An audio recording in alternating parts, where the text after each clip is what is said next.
welcome to Conquering Mount Scrapmore with Brenda. I'm Brenda and it's Y-Seam Wednesday. Yes, we're doing part 2 of Job's Trouble right now, and we've got all our blocks together. Now I've done some sewing ahead just so that it makes it easier for me, but I'm going to show you how to put all these together and then how to sew the rows together with a continuous Y-seam. So this is going to be a lot of fun, but first let's get to our shout outs. Our shout out for today is Connie at Connie Kresin Campbell. Now her YouTube channel is going to be in the show notes below. You guys got to go check her out. It's just one of those, she doesn't know it's coming, so it's all a good surprise for her. And if you like what you see there, please hit your share, your share, like, subscribe button there too. It'll be good for her channel as well. Now let's go through this stuff. I speak for free. I speak for free to quilting groups and quilting guilds over Zoom, so I don't do any traveling, and I have a PowerPoint presentation. I talk about using your scraps, elements of design, and making charity quilts. So this is kind of, if this is what your group or guild are into, put my name forward. I'd be more than delighted to come share what I've been doing, right? So it's been wonderful going to those speaking engagements as well. I get to meet so many talented quilters. It's just great. Also, the Chaos Sew Along is coming. No, we do not have a date yet when we're filming this, because we're filming this in September. Or October 4th, that's when we're filming this. And the subunits are, you're going to get one subunit a week, and the subunits are 4.5 unfinished or 4.5 by 8.5 unfinished. So they're larger pieces, so get your scraps ready for that. It takes all sorts of colors. You can throw any color palette you want over it, and I have it designed for a queen size. I believe it's a queen size. So if you don't want a queen size, you want to make a twin, just make half the blocks. We also have a Facebook group that's warm and welcoming, and we have lots of fun in there. There's so many community chats in there now.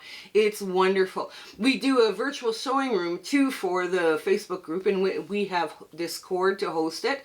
And the ladies and the members that gather in there are just having a blast. We also do Free Pattern Fridays, where we search the internet for you to find other free patterns that you can use and play with and be inspired by.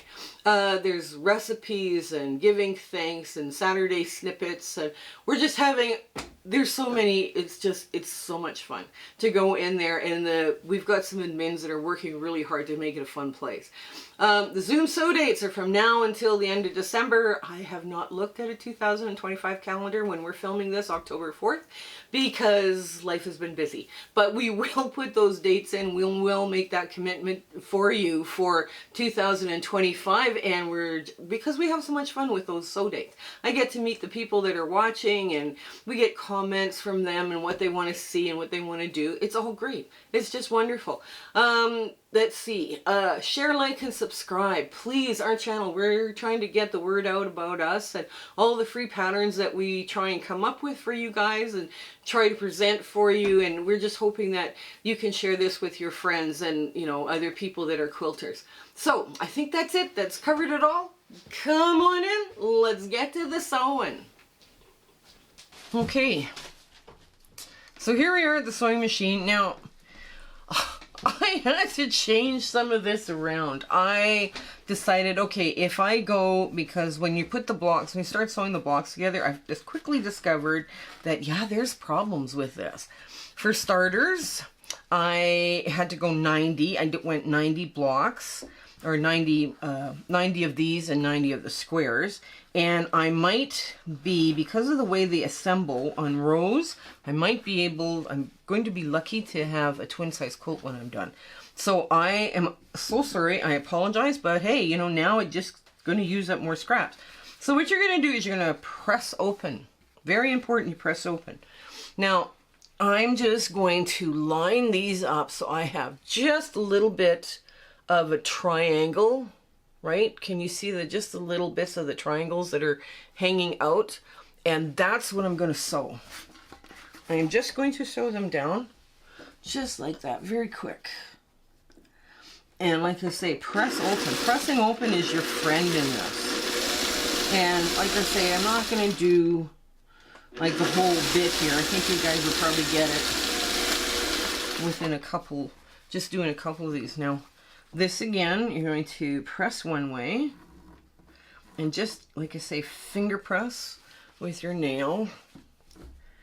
And now the only rule I made here is I didn't want them to touch, right? I didn't want color to touch the same color or the same fabric. But, and you just, again, you line them up just like that to sew them. So, and you put them through, oops, nothing folding or anything. Now remember, you're sewing on a bias, right? And they usually say bias on the bottom. I like it on the top because sometimes I get to see exactly what is happening and whether it's going all awry or whether it's going good or not. So I'm just going to, let's see, I'm going to cut here, and what I'm going to do is I'm going to finish, and I'm going to show you how to put the rows together, because once you know how to do that continuous Y seam, then next week we can work on the border, right? And that'll speed you around. But like I say, 90, if you do 90 octagons and 90 squares, all you're going to get is enough for a twin size quilt. And I'll show you what I mean, because I put 90 together and it's not as wide as I was hoping it would be, but I also have run out of all this kind of material. So anyways, I'll cut here and we're good. Okay, now when you're sewing your rows together, you have a choice of sewing them like, you know, this or this, right? Now I've decided to sew all of mine this way so all of my rows will interlock. If you sew one like this, you might have to take off a piece. So anyway, so what we're going to do is we're going to line this up kind of the best we can. And this becomes a bit of a fiddling, you know, work. So you want to just put a little corner above, like where this is, you know, just a little corner sticking out.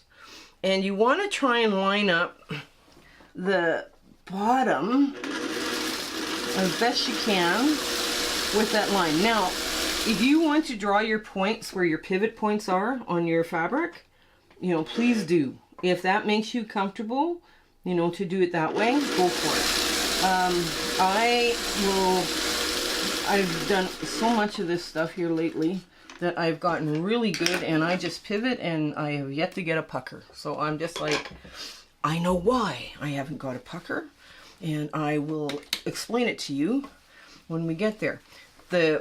Okay, so now your first pivot, you just gently maneuver. Don't pull. Don't be tempted to pull. You have a tweezer, that's your friend, and you just want to get everything all of a sudden lying flat, and it is under that needle. And you want to just hold this just like so, because this is all straight of grain. This part here that we're sewing is all straight of grain on straight of grain. There we go. There we go. Now you go to where a 1/4 inch, and you can kind of feel the seam underneath. You can kind of feel where it opens.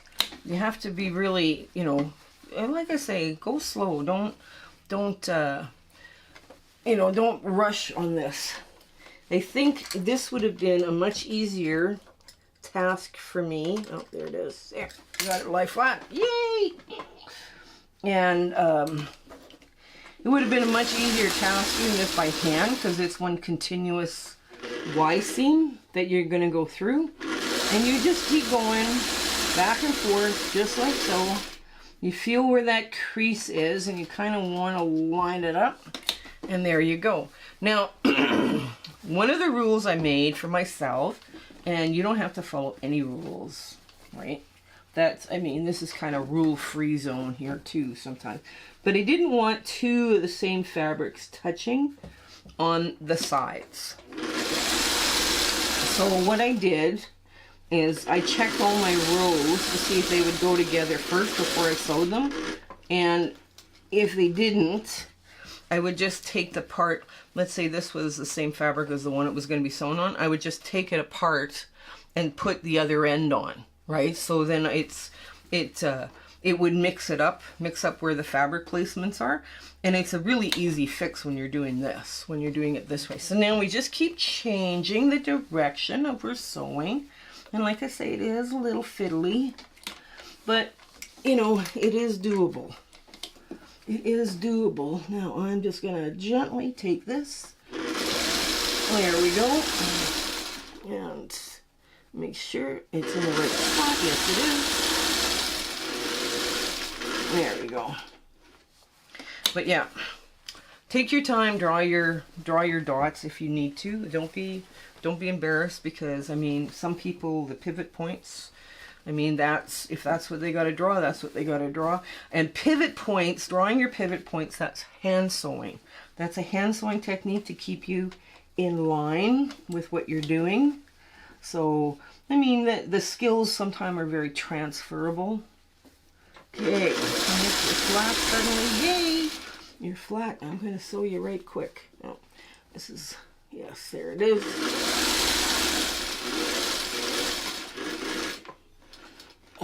Now, when I talk about drawing your dots, okay, we're going to drawing your dots.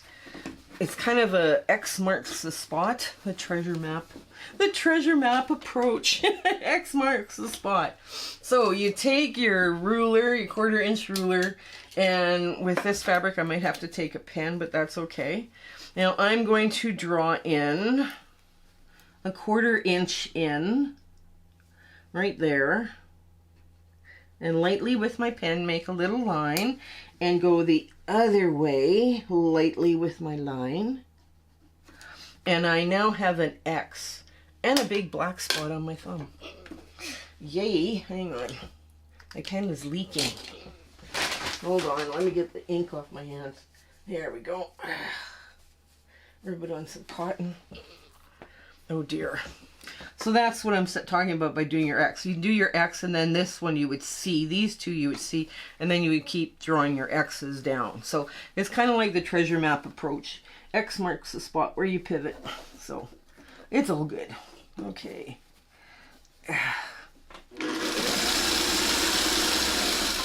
There. That's a hand sewing trick, right? Like, I mean, they... you know, some people, they pin and all this too, right? But there, you know, there's all sorts of ways of doing this. Everybody has a different idea, and I'm sure. Now, I had a friend tell me that I was doing my Y seams wrong, and her and I had a discussion about this. And there's different methods that you use for Y seams. And then I looked at her machine, her sewing machine, and I was like, aha, this is why she thinks I'm doing it wrong. I have a small hole as my sewing plate, right? I also have my feed dogs directly under my, Jesus is bothering me. I also have my feed dogs directly under my 1/4 inch foot, right? So I have perfect placement, you know, I have a perfectly even feed. Now there's machines out there that do even feed, you know, so I mean, that's something that, you know, you can explore, but I will show you that as soon as we start doing the other part. I guess we'll add another part here. But this is what creates that even feed for me, and I don't worry about one side of the fabric feeding faster than the other. That way I don't get puckers when I'm doing it this way, right? So you might want to look at your stitch plate. And like I say, just take your time, just roll this around one way and then the other. And you have a tweezer, and suddenly it falls into place. And perfect. You don't want anything to pull. Okay, there we go. Okay, so what I'm going to do, I think you got this, how to do this, right? So I'm going to cut here, I'm going to finish, and then I'm going to show you what I sewed. And I'm also going to show you the stitch plate, right? Because that's kind of important for you guys to see that.